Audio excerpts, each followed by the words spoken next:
Bueno, amigos, prepárense para los próximos minutos tener un importante foro como el que nos hemos planteado con dos personas vinculadas profundamente con el tema educativo. Y les va a gustar el enfoque que le queremos dar al abordaje.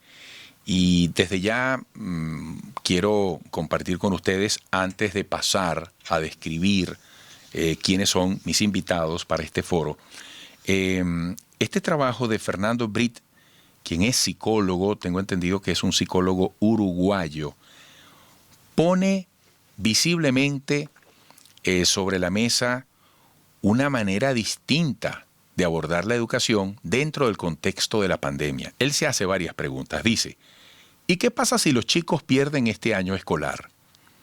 ¿Y si en lugar de aprender matemáticas aprenden a cocinar, a coser su ropa, a limpiar, a cultivar una huerta o barrer las hojas del patio?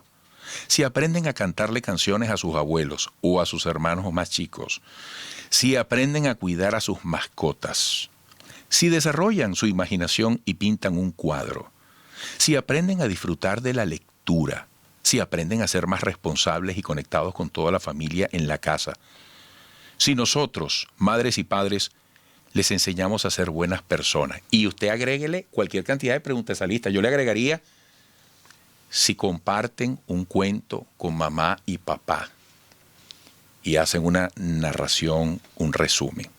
Bueno, doy la bienvenida a Luisa Pernalete, educadora y coordinadora del proyecto de Ciudadanía y Paz de Fe y Alegría, y a Oscar Misle, educador, orientador, psicoterapeuta, comunicador, escritor, locutor, fundador de SECODAP. Luisa y Oscar, bienvenidos a ambos. Buenos días. Muy buenos días. Hola, muy buenos días. Bueno, qué maravilla que vía Zoom ya los vamos a tener en pantalla. Miren, ¿qué les pareció las preguntas que se hace este psicólogo uruguayo? ¿Verdad que es interesante? A mí me parecen súper interesantes y además las suscribo todas. Cuando convertimos la casa en un laboratorio de experimentar, de descubrirnos, de encontrarnos, de desarrollar la creatividad, me parece que es una forma de aprender y de conectarte con la vida, lo que aprendes, conectarlo con la vida. ¿Qué dice Luisa? Sí, yo creo que la cuarentena nos está obligando a mirar desde otras dimensiones y entonces uno va descubriendo cosas que antes las teníamos sobre la mesa, las veíamos. Entonces, sí, ser mejores personas yo creo que es lo que redescubriendo en este confinamiento. Amigos, hoy es el Día del Maestro y tenemos que celebrarlo. Por cierto, más tarde vamos a conversar con un gremialista estudiantil quien plantea, oye, ¿por qué en la Universidad Simón Bolívar, en la Universidad Central se ha perdido un año, por ejemplo, en la Facultad de Ciencias Jurídicas? Yo tengo un ahijado que ha perdido un año, estudiante de arquitectura.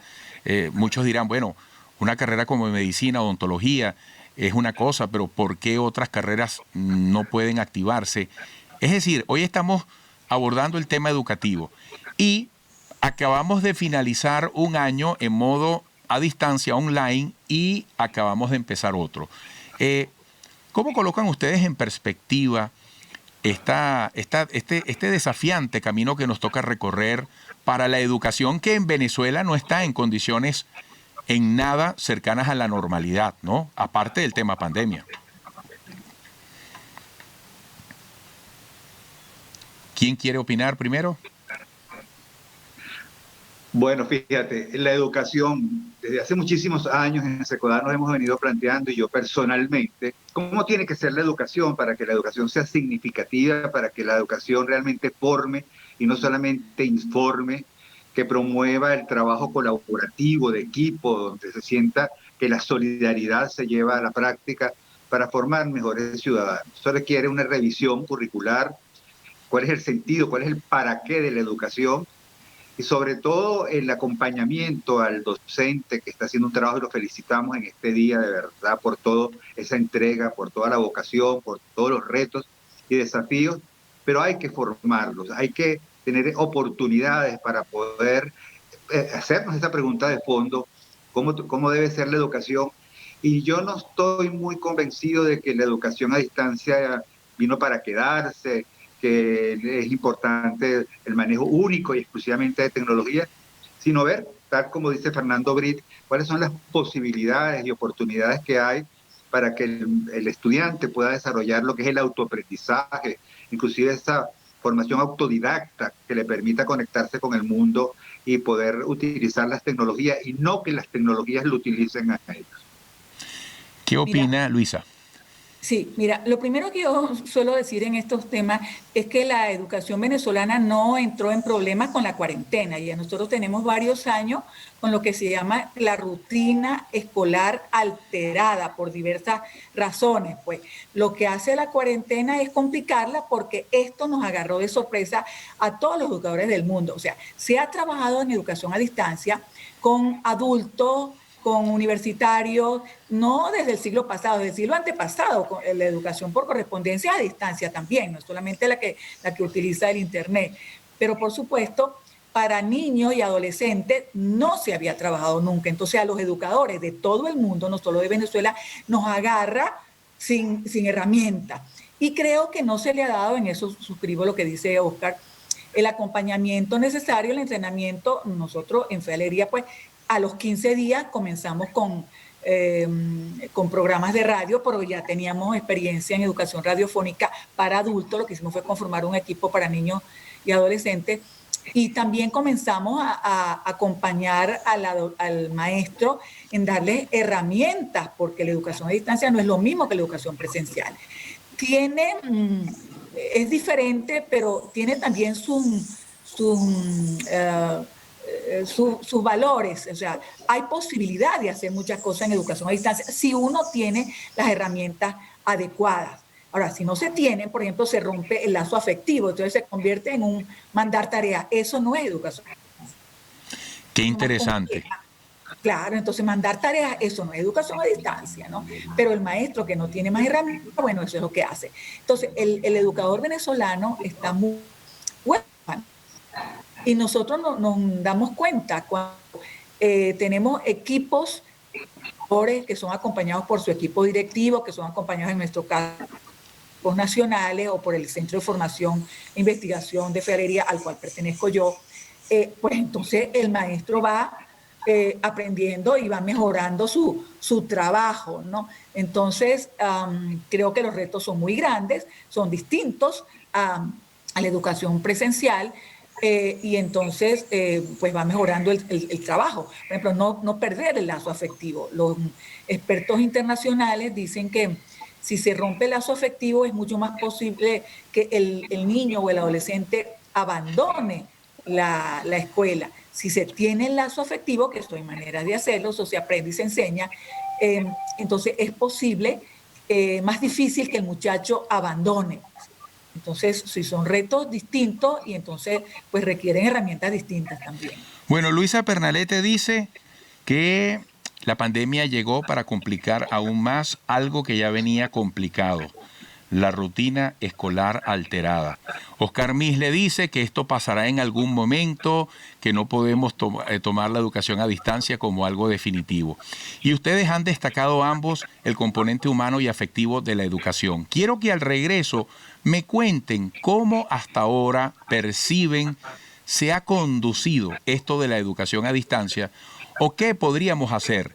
Y dejo esta pregunta. ¿Hasta ahora ha sido algo discrecional, elegido por cada institución, o hay una decisión centralizada, hay una mancomunidad de criterios y acciones para encauzar la educación en Venezuela en medio de la pandemia hasta nuevo aviso? Regresaremos con ese punto. Ustedes sigan allí, amigos.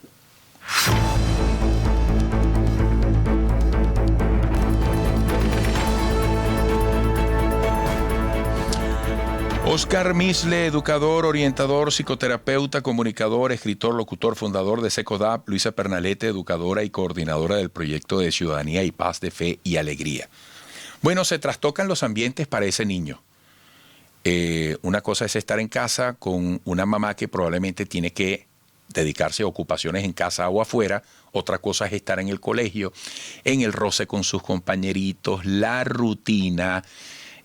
Bueno, ¿cómo no sustituir, pero cómo asistir un déficit de esas características, Oscar? Sí, fíjate, una cosa importante. La pandemia llegó y nos obligó a un confinamiento para protegernos y para proteger a otros. O sea, no fue una decisión que tomamos, sino fue un deber que tuvimos que asumir todos para poder proteger a los demás. Eso significó que a los padres, a las madres, a las familias les tocó un rol distinto. No solamente acompañar para hacer las tareas, sino también para transmitir contenidos. Eso en un primer momento, sobre todo en el último lapso, generó mucha tensión, mucha ansiedad, porque la familia no sabía cómo, y sobre todo por la cantidad de contenidos que se enviaba a la casa. De manera de no perder el año, entonces se abusó de la cantidad de contenido, eso se fue mejorando, eso se fue equilibrando, precisamente porque hubo mucha ansiedad, mucho reclamo de parte de las familias, y entonces los maestros fueron más conscientes de que no podía ser tanto el contenido, sino más bien seleccionar el contenido que realmente es significativo. Pero cuando tú le preguntas a los estudiantes, cuando hacemos la consulta con ellos a través de estas mismas vías, qué cosas ellos valoran o que reconocen o que identifican de la pandemia, ellos dicen que el hecho de estar con papá y mamá, porque antes no tenían tiempo, estaban siempre ocupados, siempre tenían cosas que hacer, y ahora poder tener tiempo con ellos, eso lo valoran, lo reconocen como algo positivo, el tener más tiempo para compartir con ellos, aunque esto también trae tensiones, ansiedades, porque tener más tiempo es también ver que salgan nuestras propias diferencias, criterios, gustos, intereses. La otra cosa que extrañan en este es el tema del vínculo afectivo con sus compañeros, verles las caras, abrazarlos, conversar con ellos, echar bromas con ellos. Y lo que reclaman, todos lo reclaman, es el tema de las tareas escolares y el tema de los contenidos en exceso. Porque ¿qué pasa con el Internet? ¿O qué pasa con este tipo de alternativa a distancia? Que cuando el muchacho se mete en Internet lo hace porque quiere relacionarse con alguien, quiere informarse sobre algo o quiere recrear, pero lo hace voluntariamente. Cuando lo tiene que hacer obligado, ahora nos está pasando, Eduardo, que nos dicen, oye, no quiero saber nada del Zoom, porque ya tengo bastantes horas conectados con el Zoom o el Classroom o las plataformas que se utilizan. Entonces es un proceso que hemos tenido que vivir de formación para poder entender el lenguaje pues, virtual, pero también el tener que trabajar la salud mental de la familia, porque la familia muchas veces le cuesta el acompañamiento escolar. Yo me hago una pregunta y la dejo aquí sobre la mesa. ¿Qué pasó con toda esa información que recibió la familia que cuando tiene que acompañar al estudiante se le olvidó? Es que a mí se me olvidó que es un dictongo, es que a mí se me olvidó cómo... Claro. Entonces, fue significativo realmente el aprendizaje que se olvidó. ¿Y qué fue lo que quedó generalmente? Todo aquello que se aprendió en la convivencia, que se aprendió en un momento particular, donde hubo una vivencia, donde hubo una experiencia gozosa, donde había curiosidad por el conocimiento. Entonces todo esto lo estamos descubriendo en estas conversaciones, en estos intercambios que tenemos con los estudiantes. ¿Qué opina Luisa sobre el punto? Bueno, mira, uno es que la familia tampoco estaba preparada para este papel de ser o ser acompañante en el aprendizaje de sus hijos. Estaba acostumbrada a decirle, fulanita, tú, Oscar, te pusieron tarea, bueno, hazla, pero no iba más allá, ¿no? Entonces, por eso nosotros en Fe Alegría también tenemos algunos programas para acompañar a las madres, para que bajen sus niveles, para que sepan hacer una rutina con sus hijos, para que sepan manejar sus emociones, porque si algo hemos aprendido en este tiempo de cuarentena es la importancia de la educación. Eso no se le da importancia. No es que en educación presencial no se deba trabajar, pero claro, ahora con el confinamiento, eso lo sabe Oscar mejor que yo, porque en eso trabaja, las emociones se disparan, ¿no? Y el mal manejo de las emociones ha traído como consecuencia incremento de la violencia intrafamiliar. Entonces, bueno, también tenemos que acompañar a las madres y a los padres y a los abuelos, porque aquí tenemos muchos niños que se han quedado en manos de los abuelos, en administrar sus emociones y en ayudar a sus hijos a administrar sus emociones. Entonces, eso es bien importante, ¿no? Creo que tanto la escuela como la familia están del mismo lado de la cancha, tienen que ser aliados, no pueden ser opositores, no pueden ser enemigos, tienen que ser trabajar del mismo lado ya a favor de los niños son a su vez ahijados, como digo yo, que los alumnos son ahijados nuestros. Nosotros somos madrina y padre. Cada escuela, colegio y maestro hace las cosas a su buen parecer. ¿Ha habido alguna línea central en esto? Porque hoy es el Día del Maestro y hay que preguntarse también sobre las condiciones del maestro para dar el máximo esfuerzo en la facilitación de la educación en estas condiciones. Claro, permíteme decir algo respecto a esto, ¿no? Un maestro necesita desarrollar su cerebro creativo. Eso también se aprende y se enseña, el cerebro creativo. Todos podemos ser creativos, no solo los artistas. Si un maestro tiene que estar preocupado y ocupado en saber cómo va a comer ese día o cómo va a dar de comer a sus hijos, evidentemente su mente está dividida. Por eso hay que tener coherencia, hay que decir que es importante el rol del maestro en una sociedad, pero hay que ser coherente en relación a su salario, que tiene que ser digno, que, como dice el artículo 90 de la Constitución, pues que todo trabajador debe ganar lo suficiente para cubrir sus necesidades, pues. Entonces, ciertamente esto es uno de los problemas que tenemos en la educación venezolana.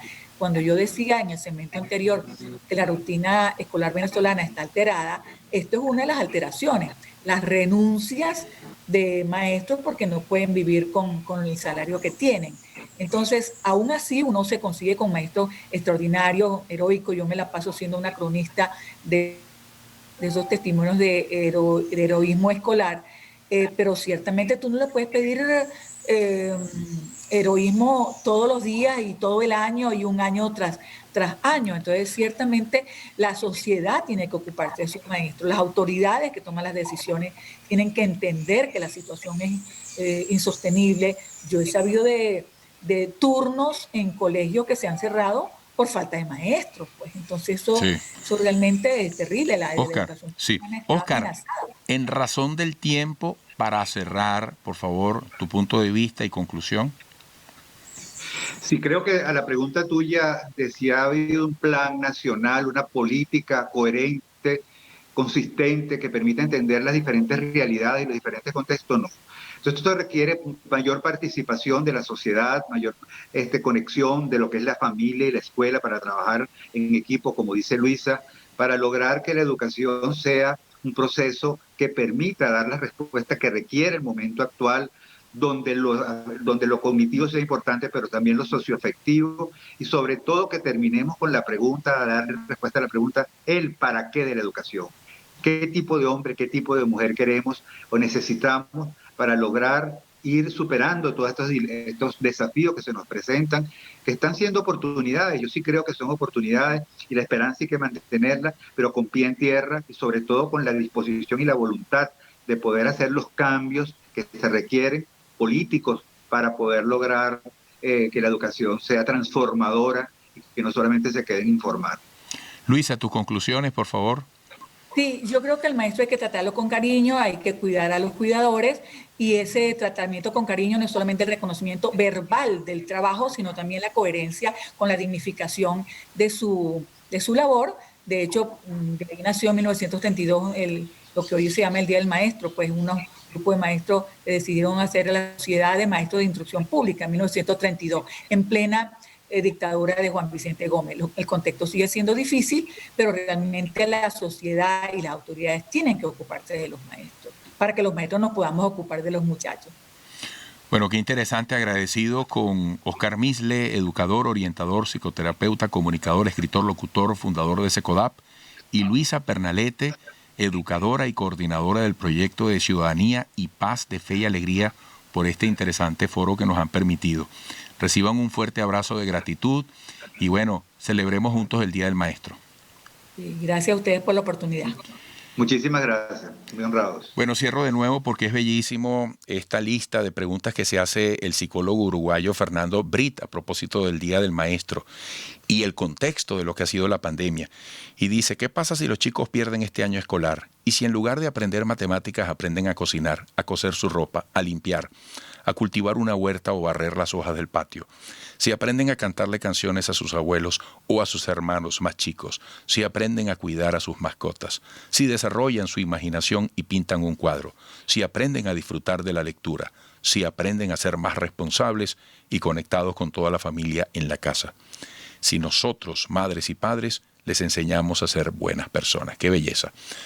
Bueno, un granito de arena en la reflexión a propósito del Día del Maestro, y más adelante, bueno, vendremos con el contacto a Berlín, con Juliana González, con la Deutsche Welle, y después también vamos a revisar el tema de la educación en contexto pandemia en el nivel superior.